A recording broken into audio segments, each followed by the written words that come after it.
Hello, hello. Hello. So,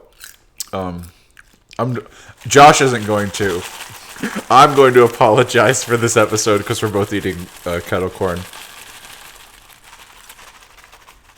Okay, in case you didn't hear that, because he was jiggling the thing right next to the thing, we're both eating kettle corn, so this is going to be an insufferable episode. Look, this is your fault. I know. I really wanted it. I wanted I wanted a crunchy snack. I really did. I wanted to just shove something in my mouth. And there was no cock around, so I needed to like fucking eat some. Well, go order one from Good Dragon.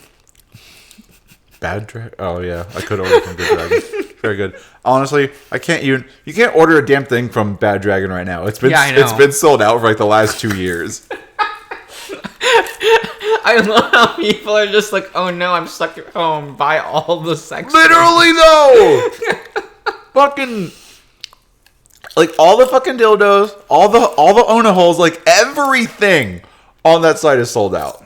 Like every goddamn thing. It's good business. I'll guess so. Or something. I don't know. Everyone got like their money from like the government. Yeah, and everyone just spent it on bullshit. It's true. I spent mine on bills. Wow, it's almost like that's what it's for. True. I mean, I didn't lose my job though. Yeah, facts. I worked all the way through the pandemic, so whatever. Right. The road turns back into the chipped asphalt as we get closer to the old railway. Oh, hey, they mentioned the railway. Yeah. It's been a bit. Maybe that's really only a centerpiece in Leo's route. Are we gonna go kiss Jenna at the same spot that Leo and Chase had their first? That's like having sex over your ex-wife's grave. Oh my god! Holy shit! I mean, I don't know if it's quite that severe. Whoa! Oh my god, bro! It feels that way to me. Let's disrespect the very memory of Chase and Leo. We're gonna fuck Jenna right on these railroad tracks. No. It'll be fine because she'll be on top, so she doesn't have to worry about it. The tracks to whichever direction run directly behind Leo and Duke's backyard. Not that they have seen any use in decades. This is terrible. This is a really bad idea. I'm so sorry about this. I'm going to have to put this kettle corn away. Grab a drink instead. I made a grave error. I just really wanted some. I'm trying to read and I'm just like shoving kettle corn into my mouth. Most of the houses down the road are newer, and the county even installed a street light after an old badger lady got hit by a car 5 years ago. Installed a street light. Yeah, just one. Singular. Yeah. Right where she got hit. Right. In the middle of the road. That's what it sits right in the middle of the road. Blessed. That being said, most of the residents stand vacant. Yeah, residences stand vacant now in various states of disrepair. We had like a cookout at one. At one of them, yeah. In one timeline. As we round a bend, I spot Leo's house down the way. It's a little ranch-style house with a big backyard, right off the dirt road leading from the street. Go over there. Go over there. There's a trailer a little bit out from it. Stop trying to talk to Brian. Not that trailer. Which trailer? Kudzu lives in a trailer. Oh, that's right. He does live right there. Yeah, a cute little trailer. That's right. Yeah. I'm sorry. It's been a while since we've seen Kudzu's Oh my god, house. you don't just have everything about like these characters memorized because you just love them so much. I haven't had as much time with them as you. I'm sorry. It used to be his family's home before they moved out. No cop cars parked out front or anything. Not that I really expected there to be. Oh, look at this! What's this one? It's the one street light. It's the one. Yep, just the one. I really like this a lot, actually. Shots like this, it does give a good sense of like their proportions. Yeah. Which I kind of like. You know, I mean, sure you see like, you know, this much up from Jenna, Yeah. frequently, but like Well, you kind of know their proportions from the photograph. a little bit. I like this. I like seeing them out and about doing You things. just like this because you can't see Chase's goatee. That's true. Facts. The best asset on this boy. That's so sad if that's his best asset. It's his best feature. That's so sad. What a low bar. Exactly, so he has so much room to impress. Why do you think Flynn is super into him? Fair. I don't know. Flynn just has no expectations. He just like, It's kind of facts. I want to put it in something, and I want something put into me, and that's all he wants. Kind of facts. I don't think he wants to put into anything. I think he just wants things in I him. think so. I think he just wants things to put into him. Right? What a weirdo. Jenna slows for a moment, peering over her shoulder. Her senses are better than mine, so I lessen my pace as well, trying to listen carefully.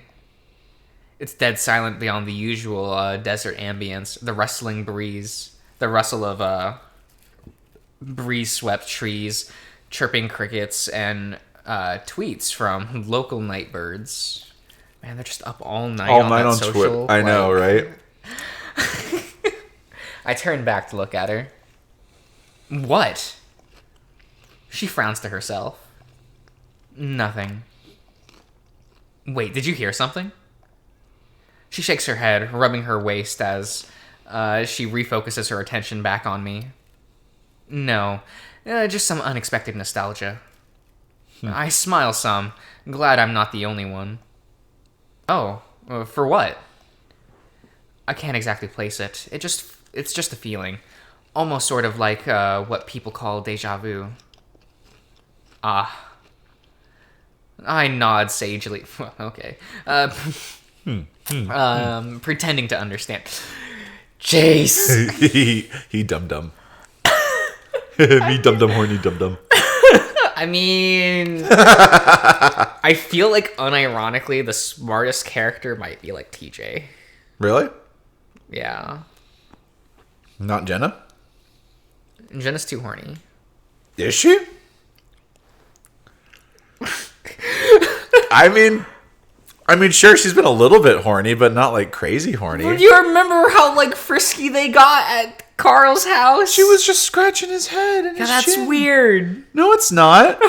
I was at King's Dominion the other day. Yeah. And I was with this guy who I'd only met one time before, who was a friend of my friend Micah. Yeah. And I like leaned over like this way, like I stretched my neck out to like peer around him to talk to Micah, and he like reached up and just scratched my chin, and it was very nice.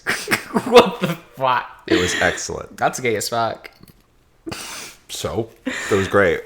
She watches me for a moment, as if studying my features for something deeper. I watch her as well, the golden glow of the streetlight giving her fur a pale radiance, blurring her features into something warm and familiar. Her bushy tail sways, and I can see the lights, plumes of desert dust scatter away on the asphalt beneath. They dissipate into the air like smoke from a cigarette. When we were younger, we had many nights like this, walking to and from Leo's place. Most of the time, we'd be chatting about video games we've been playing or some manga that Jenna had gotten into. Fucking nerd. Looking back, I could tell she savored those times. The fleeting moment she had away from her house, where she could express her passions without fear of judgment or ridicule. Well, occasionally there'd be ridicule. But on good faith, sort, I think. Yeah, I know about that, hiding your whole manga thing. When I was a teenager, I had to hide the volumes of Dot Hack Legend of the Twilight. That's because that's just porn. I was like, when did I have those? I think I was just going into 6th grade when I had them. Yeah. There was, in the first volume, Oh, yeah. there was one of the first like splash pages, just like at the beginning, was all of them naked, but their like bits were covered up. Yeah. And I was so fucking afraid that my parents were gonna find it that I ripped that page out of the book and threw it away. coward. Yeah, yep. Whenever she criticized some dumb thing I said or weird ass phase I was going through, it never felt like she thought less of me. Oh, what weird phases do you think Chase went through? Well, we just are about to read one. Yeah, Because this sounds amazing. She suffered through my late 2000s frosted tip highlight scene phase after all. Oh, fuck, bro. No. I mean, we all wanted it, but some of us No, never I did it. didn't. I always thought that bullshit was stupid. Man, what a fucking mess, Chase. Well, he didn't have a goth phase. Well, he had the scene phase. See, There's a you difference. had your goth phase and your scene phase, and the goth tends to stay and influence your fashion sense going forward. The scene phase, you were seen, and then you suddenly weren't after like 2 years, and that's just the way it works. No, Ash, you can't Cat. have my popcorn. Cat. No, go Cat. away, please. Don't sit on my lap. She was just trying to encourage me to be a better person. Okay. Oh, good for her. Good on her. Those long walk and talks had. How are you? Yes. Don't you do it. Yes. He's gonna fucking do it, I bet. Oh my god! Headbutt the microphone. It'll be funny. Well, no, he's gonna chew on the cord because I'm Chew not it. petting him. Chew it. Yes. Yes. You're gonna do it, aren't you, bitch? Because I'm not petting him yet, so he's gonna keep doing it till I pet him. We were like ways to gauge our own small town induced insanity. I don't think it's just normal small town induced insanity, friends, but No, you know, there's definitely a lot more to it. it was during those times I felt more secure in myself than I ever did elsewhere. But it's also when we understood we truly didn't really belong here. I can't help but wonder if that's what she's thinking of now. She smiles once, then picks up the pace again. I step up and match her speed. What, you're not going to give one to Ashy boy? No, Or why not? I don't think he likes it. I think I've. Why not? Eat it. Eat it. I don't think he likes it. Eat it. Stop trying to. Eat it. He'll take it if he wants it, but if he doesn't want it, then he's not going to take it. You don't know what to do. I know! He doesn't know what to do with it. Take your popcorn back. I'm not eating that! Sure you are. No! It's yours. You're putting it on the stool, and there it will stay. Yep. I hope Duke still works late shifts. I don't trust this. I recall him being quite nocturnal when we were growing up. He worked at the Blue Diamond Casino by the reserve, right? He worked at a casino? Yep. As far as I remember. I used to think that only native people could get jobs there. I know they try to keep it that way, but many of the locals in the reserve lack the skill set and training from some of the jobs. Hence the outsourcing. I mean, outsourcing is big in any industry, so, you know. True. Yeah. I love when you start outsourcing. I know. I think Duke works, or at least worked, as a security technician. I guess I didn't really know him that well. Well, yeah. Me neither. But he was a friend of my father. Ooh, bad times. I mean, like, it sounds like her dad wasn't the greatest person. No, so of course, you know, So, hanging out like, with great Duke. minds think alike. So, Great minds. yeah. I can see Duke's house now. A large manufactured house that raises up like 3 feet off the ground. I think Flynn told me once that they made it rise. They raise it up. They made him rise it up since it sat on the flood zone for the nearby wash. Said wash pretty much never had water in it, except for the one particular monsoon season where a flash flood sent white water currents down it. It all drains out into Lake Emma. It's difficult to see in the dark, but the house looks to be a bit of a sorry state. The yard is outgrown with tall weeds, and there's a bunch of stripped bicycle parts and other electronic components strewn about. Huh. Okay. Jenna sees it too and lets out in an audible hum, as if acknowledging some confirmed suspicion. I'm about to ask her, but what's up when she speaks again? You know, my grandpa never left the reserve, no matter how bad it got down there. I used to visit her. Oh, grandma. Okay. Visited her a lot before she got sick. Oh? There's something about the tone in her voice that makes me think I should stop walking. I turn and focus on her. I don't believe any of you guys ever met her.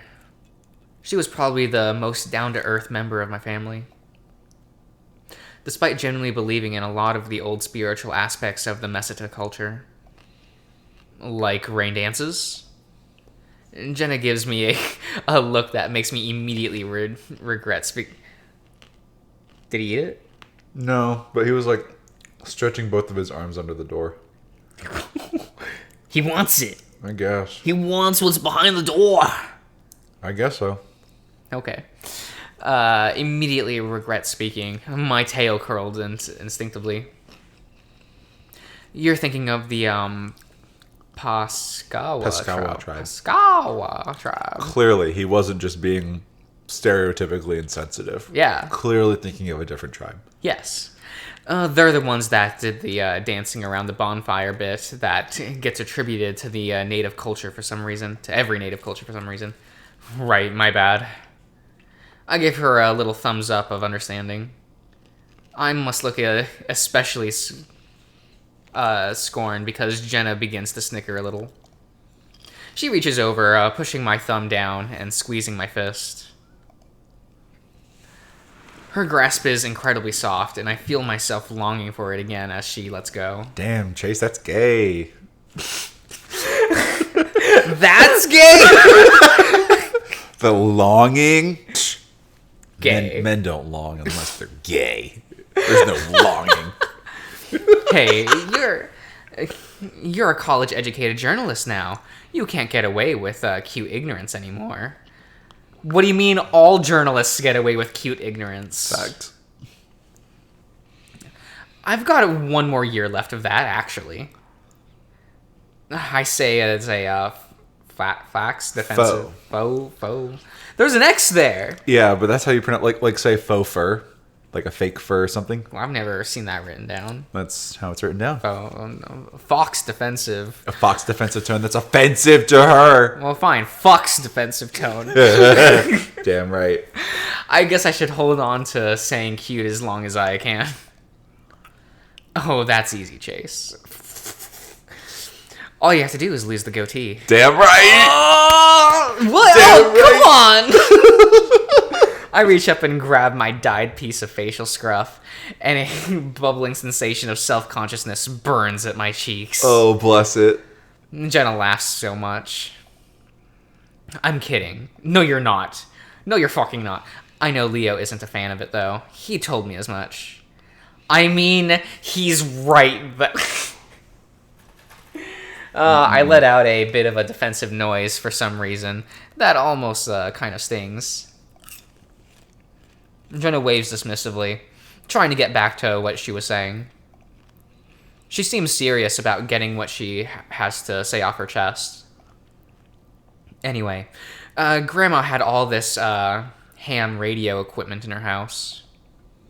She started collecting it after Grandpa died. Said was long before I was born. She was real into technology and broadcasting, which admittedly was an odd contrast from her more spiritual, traditional-based outlook on life. That's cool. I mean, she probably thought it was cool. Yeah. Yo, this technology is whack! I can talk to people in California. She crossed her arms, taking a glance inside an old parked pickup truck that's missing its plates on the side of the road. I shine my phone's flashlight inside, But that's just a bunch of bags of what looks like farming stuff, mainly fertilizer. I remember thinking it was neat. She used to sit on her porch and while with her quilting gear, and talked on the radio to passing truckers. Wow, really? I start to picture an old native woman who looks like Jenna, knitting needle in one paw and a radio mic in the other. Yeah, her radio had pretty good range. She did it for years, got kind of a reputation because of it. Sweetheart of Echo Valley, or something along those lines. Cute. Oh, heh. She was like flirting with them? Jenna smirks, lightly shrugging her shoulders. Well, I suppose there was probably some of that. I remember Adam mentioning that occasionally she would find flowers on her post box, sometimes even letters. Grandma was pretty shy, actually, and didn't like how she looked. Even when she was born, her ears and parts of her scalp were malformed. It was some underfunded. It was at some underfunded tribal clinic up north, so they weren't equipped to fix it. Didn't get the money for it later in life either. She brings up her paws, up to her own ears, running her fingers down past the base of her head fur. She always wanted to wear these big sun hats whenever we went somewhere, like she didn't feel right being seen. Even over the radio, she would mainly just talk to these truck drivers, ask them about their day, about things that they were that made them happy. And I remember hearing about this one particular time where she talked with a trucker who had recently lost his wife in an accident. Naturally, he was very upset and considering whether life was worth living or not. So Grandma told him to pull over and come visit her. He was reluctant at first, but he did. Grandma got together all of the other old neighborhood ladies and rolled out this big ancient grill from the 60s. They baked a bunch of fry bread and cooked up a ton of tacos. She even went out and personally got the ingredients to make some homemade cookies since he mentioned he liked those over the radio. When he got there, she taught him how to make all the food himself. She was worried without a wife he wouldn't know how to cook something decent on his own. She also went around and introduced him to everyone, treated him like a guest of honor. He was this little rat guy, real meek. At first, he was worried he was being awkward and was out of place, but they talked for hours and hours, way into the night. His wife and him had been together for 18 years, and she was an art teacher at an elementary school in Two Canyons. Hello. He's back. Hi. He's back. Kick. Yes. So before he left, she and him made a sand painting. A sand painting? I'm reluctant to interrupt, but I've never heard of that before. It's a painting in sand, usually done with pigments. What's interesting is they're not really art objects. They're for helping people heal. To become better. Once painted, the person who needs healing would sit in the center of the painting. The energy and goodwill that was put into the painting was to help the person in need, healing spirits and that sort of thing. I know, nowadays you mainly see them framed up on the roadside craft sales. Cool. But that's what they were originally for. So, Jenna trails off, and I look away as she clears her throat.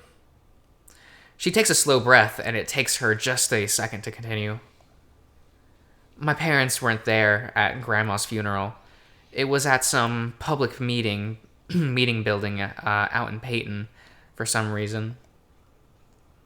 For my family, it was just Adam and I.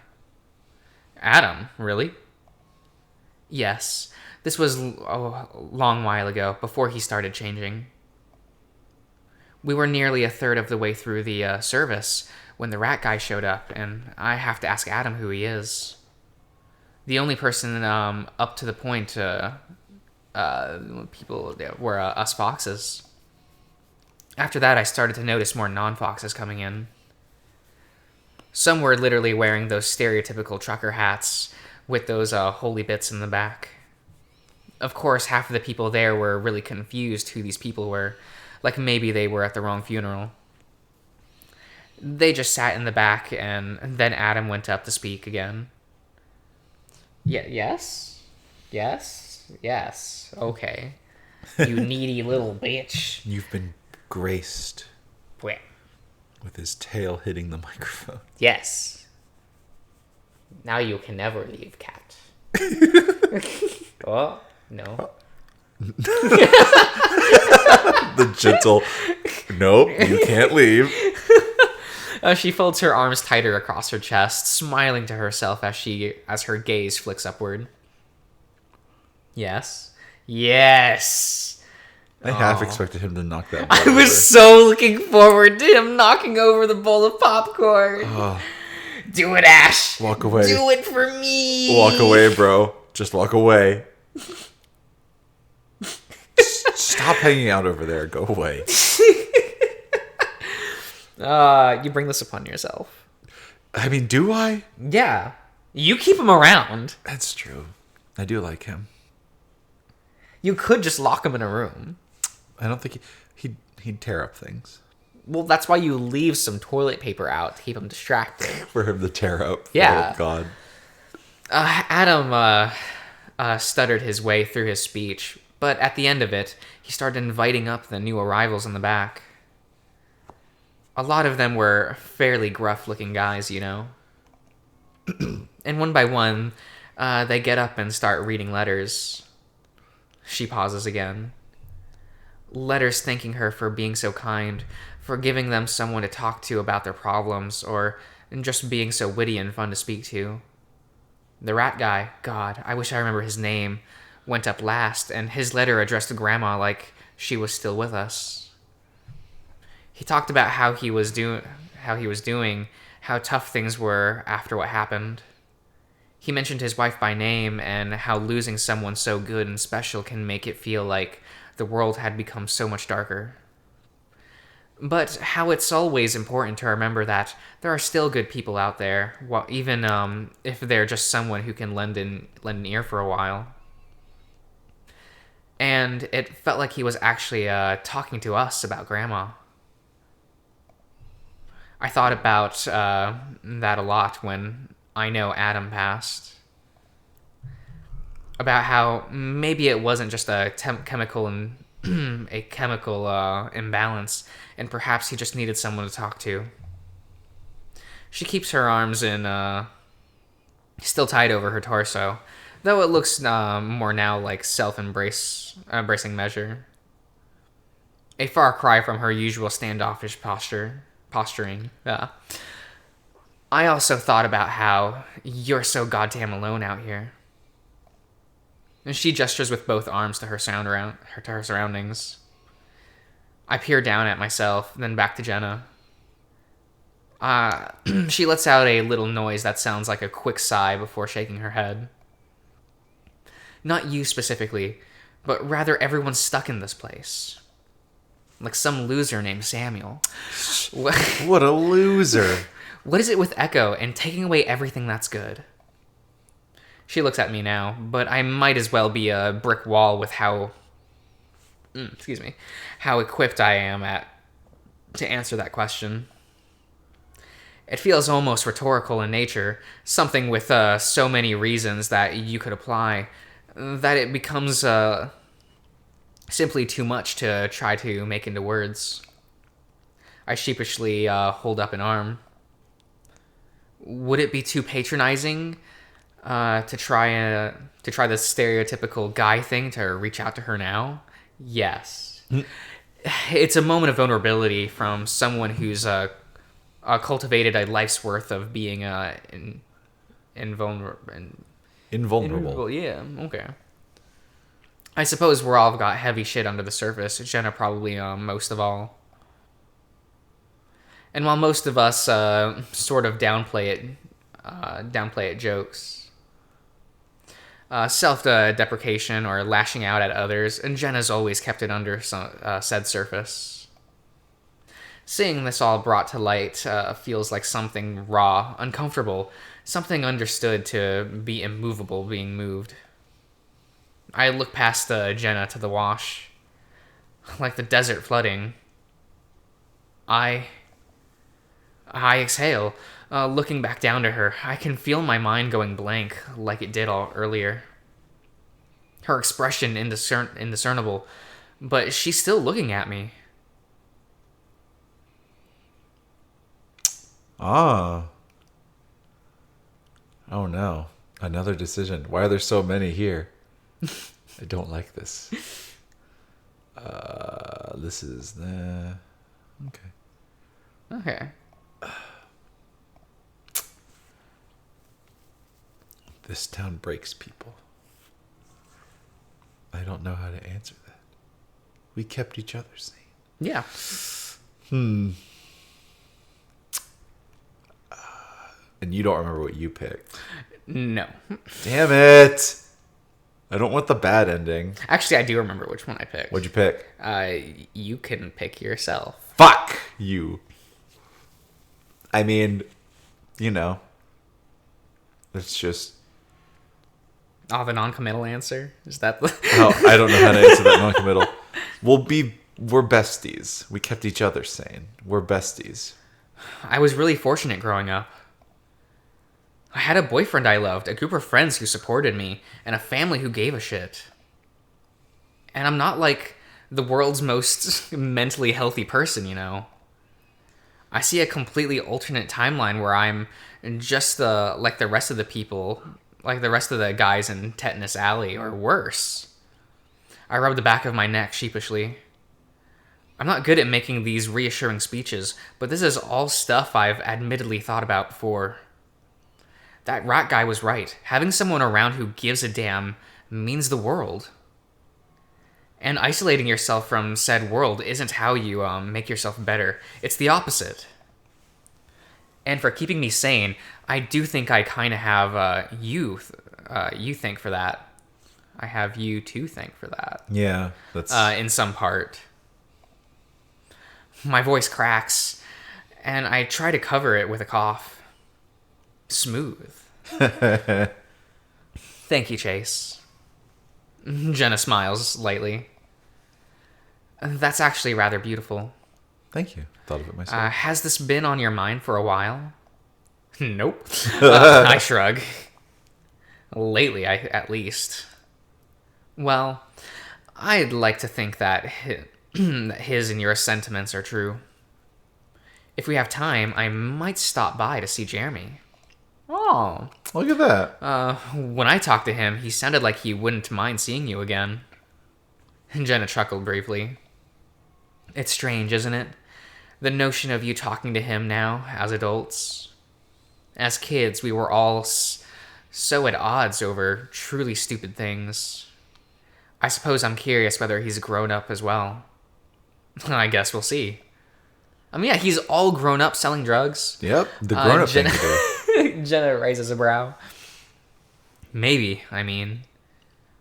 All this being said, I'm truly not excited to go back and talk to him or his friends. For Jenna's sake, I can grin and bear it, though.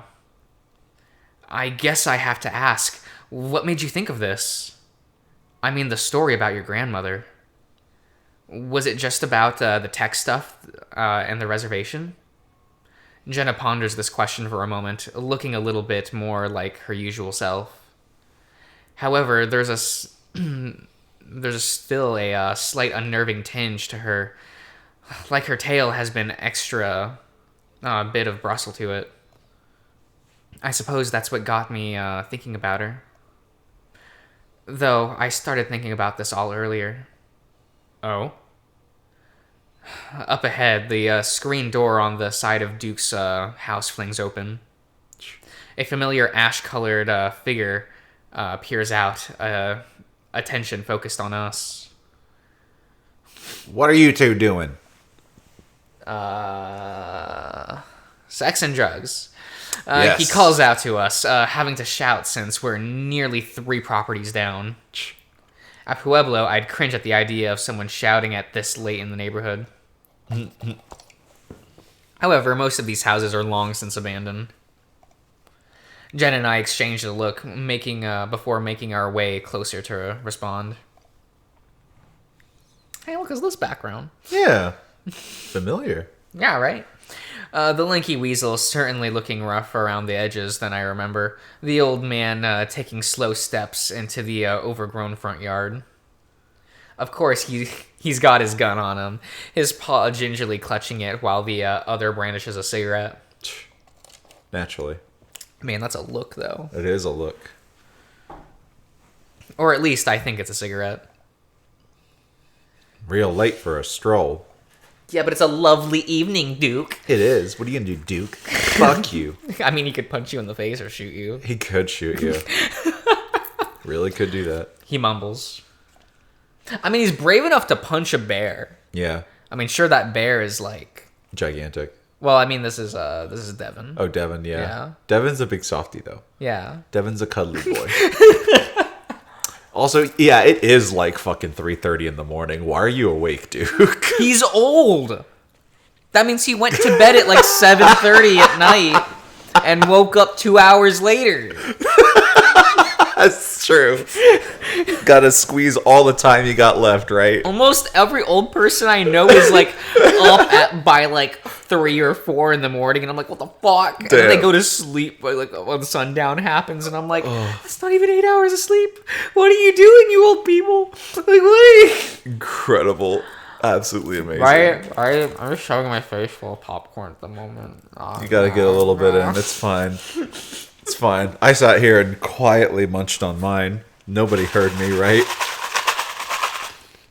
You just spilled popcorn all over the couch. Did I?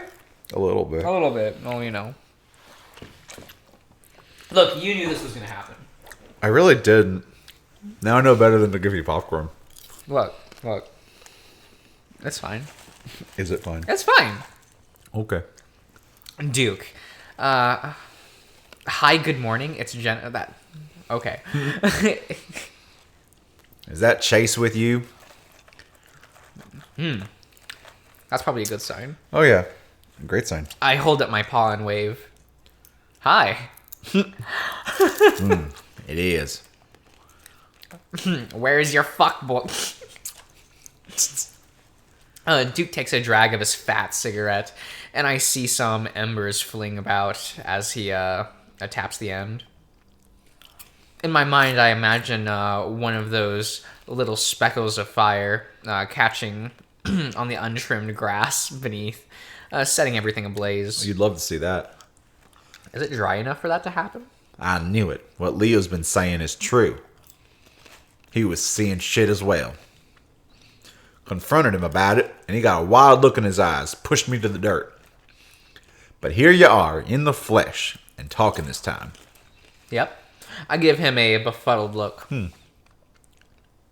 What's he talking about? Well, Leo's going through a bit of a rough time, and there's certainly no excuse for the violence he imposed against you. I like to think it's revenge for a different time.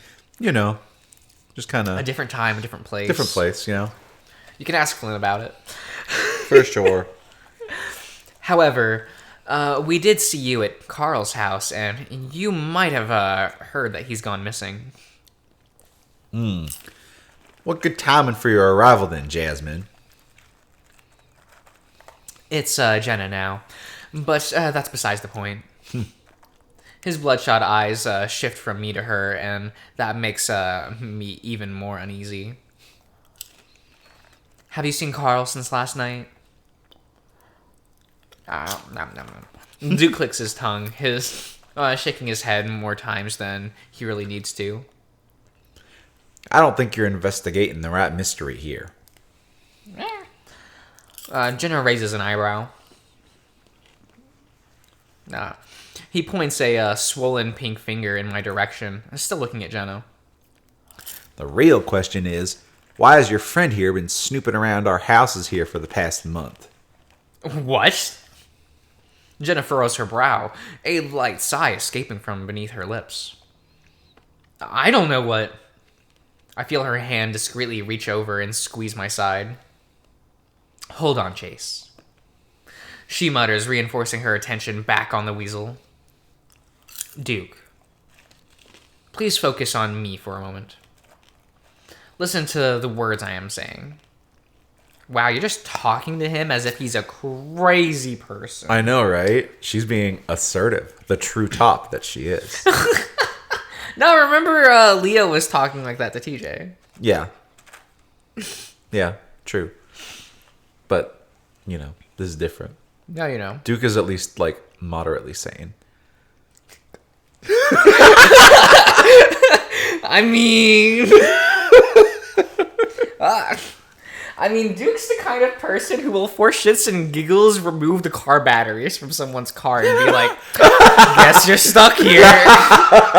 For shits and giggles. And then pull a gun out on the person as well. Damn. I'm sure Devin loved that. Oh, sure. Have you seen Carl since last night? Doubling down on that question. Yep. Duke hangs his maw open, rolling his jaw around from side to side until there's an audible click as it walks into place. Jeez. I don't think you're hearing me. I heard you, Duke. Please, a yes or no answer, and then we can discuss what you saw with Chase here. Duke's bloodshot gaze flicks back to me, and there's something expectant about the look in his eyes. Is he... like he's waiting for me to say something revelatory.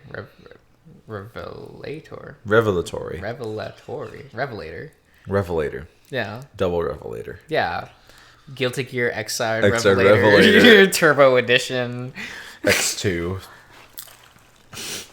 Collector. Sharp. Yeah, sharp. God damn. Love it. What a good, You what fucking a love good it. game. Good fucking game.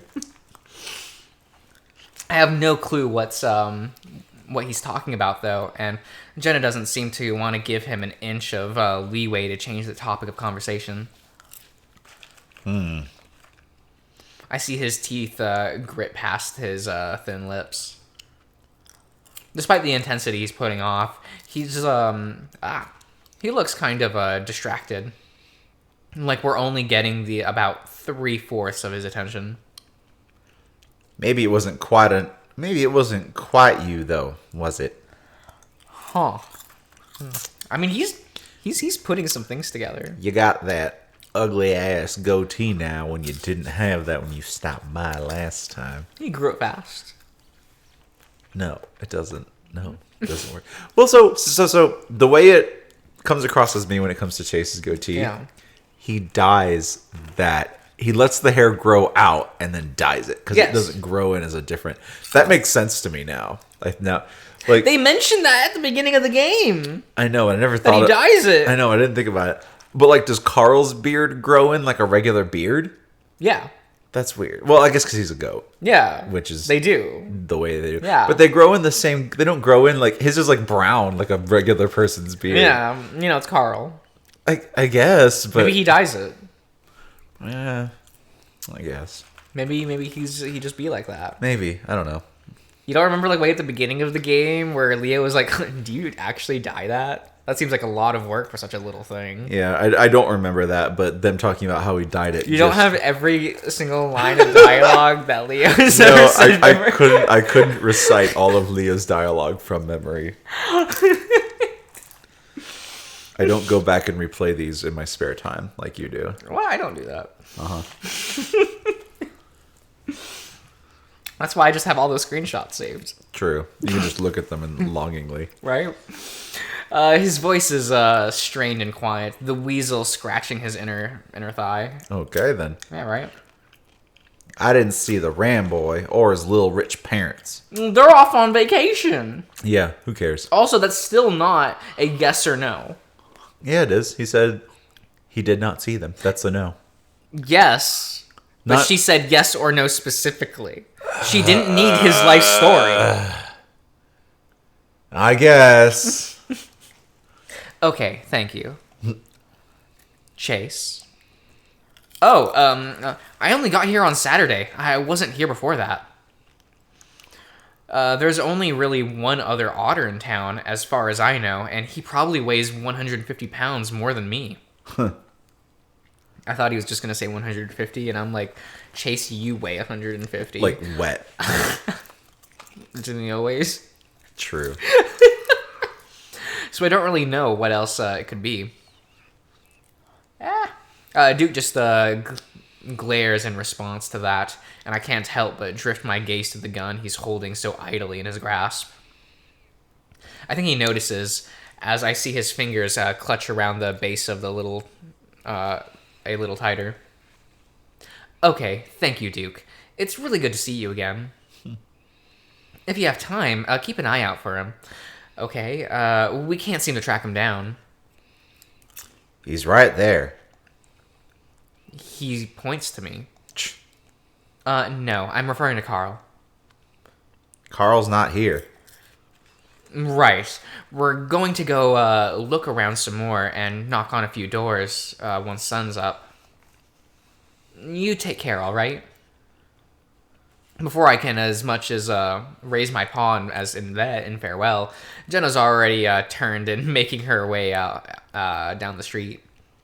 Again, I have to hustle to catch up. She handled that very well, I think. She did. I think she did. Right? Okay. We'll end the call part it there. Okay. Yeah, that sounds fine. That was not quite that tense of a conversation, but it was but definitely that last bit's kind of worrying. A little where bit. It's like, oh, he's feeling a bit detached. He's a little bit not here right now. But all right, we'll see you around, everyone.